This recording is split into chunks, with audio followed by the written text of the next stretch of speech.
Bonjour à tous. Pour son nouveau thriller, Clint Eastwood est un journaliste qui mène l'enquête sur fond de peine de mort. Et le résultat est de nouveau très efficace. Pour nous en parler, je reçois Guillaume Agar, rédacteur d'une thèse sur l'humour dans les films de Clint Eastwood à l'université de Caen-Normandie. Guillaume, malgré son thème difficile, je crois que le film dont nous allons parler n'est pas dénué de dérision. Tout à fait Fabrice, je dirais même qu'il est un bon exemple de ce dont est fait l'humour eastwoodien au sens large. Voici l'essentiel sur Jugé coupable.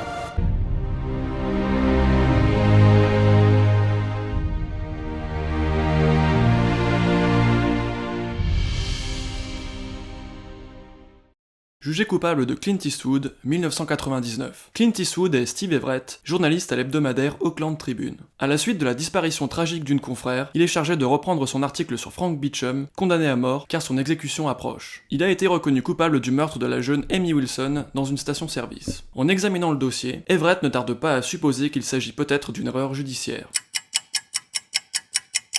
Le casting de Jugé coupable est de haut niveau. Isaiah Washington est le prisonnier Frank Beachum. Il a joué dans 4 films de Spike Lee quand il est engagé pour le rôle. Il déclare que tourner pour Clint Eastwood a été une expérience formidable. « J'étais avec le héros de mon enfance », dira-t-il. James Woods est Alan Mann, le directeur du Auckland Tribune. Il reste l'inoubliable Max dans Il était une fois en Amérique de Sergio Leone. Clint Eastwood déclare à son propos « Il a le tempo, il n'a pas peur d'aller de l'avant. De nature, il a une personnalité très nerveuse, je l'admire énormément. » Et James Wood de déclarer à son tour « Clint Eastwood est tel que vous le voyez. Un type formidable, j'aurais aimé que le tournage ne s'arrête jamais. » Diane Venora incarne Barbara Everett, l'épouse de Steve. Elle est aussi l'épouse de Charlie Parker, incarné par Forest Whitaker dans Bird de Clint Eastwood. Elle est surtout celle du lieutenant Anna, incarné par Al Pacino dans Hit de Michael Mann. Le révérend Shearman, qui accompagne le condamné, est joué par Michael McKean. Il est le frère avocat de Saul Goodman, joué par Bob Odenkirk dans la série Better Call Saul. Et dans Friends, c'est lui qui essayait de vendre du faux chocolat à Monica, joué par Courtney Cox. Vous avez déjà vu 2 acteurs dans un autre film. Bernard Hill d'abord, le directeur de la prison, il incarne le roi Théoden du Rohan dans Le Seigneur des Anneaux de Peter Jackson. Et aussi Michael Jeter, qui incarne un des 2 témoins du meurtre. Il est Édouard Delacroix, le prisonnier propriétaire de la petite souris dans La Ligne verte de Frank Darabont. Jane March est incarnée par Sydney Tamia Poitier, avec un Y. Elle est la fille du grand acteur Sidney Poitier, avec un I. Elle est Jungle Julia dans Boulevard de la mort de Quentin Tarantino. La procureure qui a fait condamner Frank Beachum est interprétée par Frances Fisher, l'ancienne compagne de Clint Eastwood. Elle jouait une souteneuse dans Impitoyable de Clint Eastwood. Au moment du tournage de Jugé coupable, elle n'est plus en couple avec lui. Mais leur fille, Francesca Fisher-Eastwood, joue le rôle de la fille de Steve Everett. Elle a 6 ans dans le film, la fille de son personnage est donc sa propre fille. Jugé coupable est donc aussi un film familial. D'autant plus familial que la nouvelle épouse de Clint Eastwood est aussi dans le film. Dinah Eastwood fait une très brève apparition comme journaliste qui donne des détails sur le mode d'exécution du condamné. Elle joue son propre rôle car c'est aussi sa profession dans la vie réelle. De leur union naîtra Morgan Eastwood, la 8e des 8 enfants de Clint Eastwood. Ce rapport à la famille sur le tournage du film est à prendre en considération pour apprécier et comprendre le personnage de Clint Eastwood dans le film. Le film est l'adaptation du roman d'Andrew Klavan publié en 1995. L'un des co-scénaristes est Paul Brickman. En 1983, il réalise Risky Business avec le tout jeune Tom Cruise, qui va bientôt triompher dans Top Gun. Le film est coproduit par Richard D. Zanuck, producteur entre autres des Dents de la Mer, et Clint Eastwood via sa société de production, Malpaso Company. Le tournage se déroule en grande partie à Oakland, à côté de San Francisco, où Clint Eastwood a passé une grande partie de sa jeunesse. Il collabore de nouveau avec ses amis fidèles. Joel Cox en montage, Jack Green à la photographie, et Lenny Nios pour la musique. La chanson du générique final, Why Should I Care, est coécrite par Clint Eastwood et interprétée par Diana Krall, la grande pianiste et chanteuse de jazz canadienne.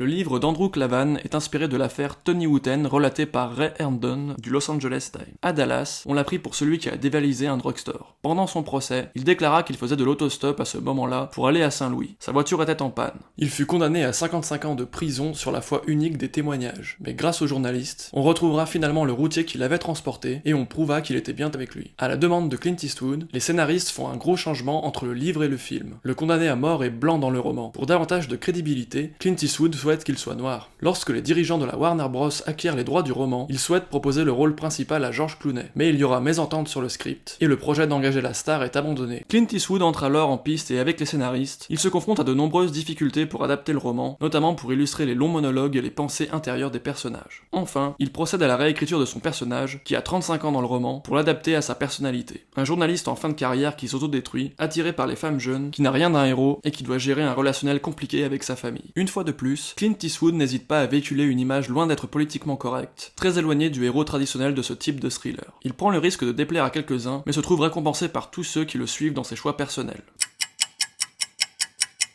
Clint Eastwood incarne un journaliste de l'Oakland Tribune, un hebdomadaire fondé en 1974 et qui existe toujours aujourd'hui. Steve Everett est de nouveau une déclinaison de son personnage de légende Harry Callahan. Il est ce qu'on appelle un empêcheur de tourner en rond, spécialement dans son rapport à la hiérarchie. Comme l'inspecteur Harry exaspérait ses supérieurs, Everett exaspère son rédacteur en chef et le patron du journal. Comme Harry, il applique aussi ses propres règles au détriment des ordres qu'on lui donne. Il a l'obligation d'interroger le condamné et de ne recueillir que ses dernières pensées. Mais il n'en fera rien, suivra son instinct et finira par reprendre l'enquête. Comme Harry Callahan, il transforme l'incompétence autour de lui en efficacité. Le journaliste qui passe pour un loser auprès de ses chefs finira par résoudre en quelques heures cette enquête de 2 années. Son personnage représente aussi une forme de caricature de lui-même dans sa vie privée. Pour son tournage précédent, Minuit dans le jardin du bien et du mal, au sujet des femmes, Clint Eastwood déclarait « J'aime les femmes, trop même ». Ça m'a parfois posé quelques difficultés. Ainsi, on croise son personnage au détour d'un bastringue où, du haut de ses 69 ans, il tente sa chance maladroitement avec sa très jeune collègue. Séquence qui rappelle l'année 1995 où les tabloïds poursuivirent l'artiste pour sa liaison avec Dina Ruiz, de 35 ans plus jeune que lui. On le croise aussi au lit avec la femme de son rédacteur en chef. On apprend qu'il fut licencié du New York Times pour avoir fréquenté une mineure, qu'il pensait majeure, nous dit-il. Enfin, il baratine lourdement la vendeuse du magasin de jouets incarnée par Lucy Liu. Il faut donc établir le parallèle avec la vie privée de Clint Eastwood pour comprendre l'autodérision affichée par l'addition de ces séquences. Autodérision dont l'auteur neutralise les ricanements quand il dirige Diane Venora, son épouse dans le film, comme anéantie par ses comportements. Comme il sait si bien le faire, Clint Eastwood met de nouveau le spectateur en face d'une réalité pas toujours reluisante. C'est un type voué à l'autodestruction, dira-t-il.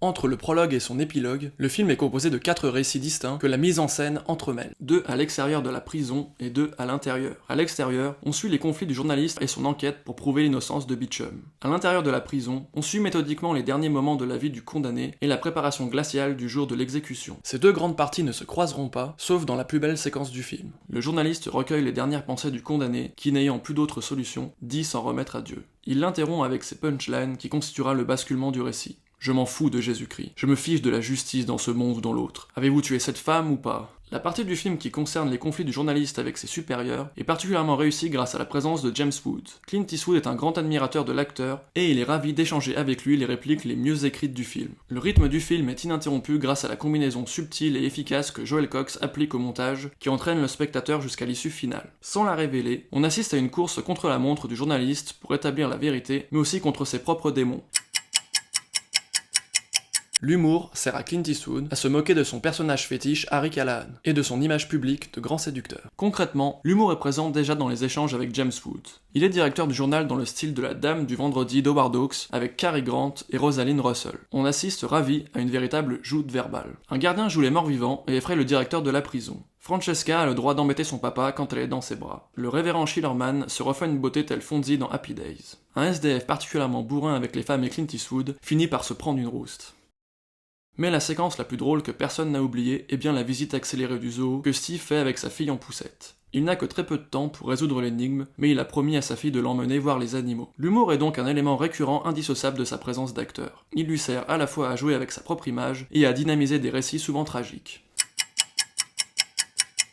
L'humour n'empêche pas l'auteur d'aborder des sujets graves. Il n'affiche aucun avis dans un sens ou dans l'autre. Comme d'habitude, il met le spectateur en face d'une réalité. Il le laisse juge de cette réalité. Il décrit minutieusement les étapes qui précèdent le fameux Dead Man Walking, qu'en France nous appelons la dernière marche, et l'exécution elle-même avec une approche réaliste de son protocole. La visite médicale, la prise en note de la chronologie, le chemin vers la salle de la procédure, les tests techniques pour vérifier le bon fonctionnement, la visite du prêtre, la dernière visite de sa famille, la répétition générale, la description précise de la procédure. Pour toutes ces séquences, il faut saluer la performance d'Isaiah Washington, ses derniers moments passés avec son épouse et sa fille, son attente interminable dans les couloirs de la mort. Dans les grands films qui traitent de la peine de mort à une époque contemporaine, il faut citer entre autres Deux hommes dans la ville de José Giovanni, La dernière marche de Tim Robbins, La vie de David Gale d'Alan Parker ou La ligne verte de Frank Darabont, et le chef-d'œuvre de Sidney Lumet, 12 hommes en colère en 1957.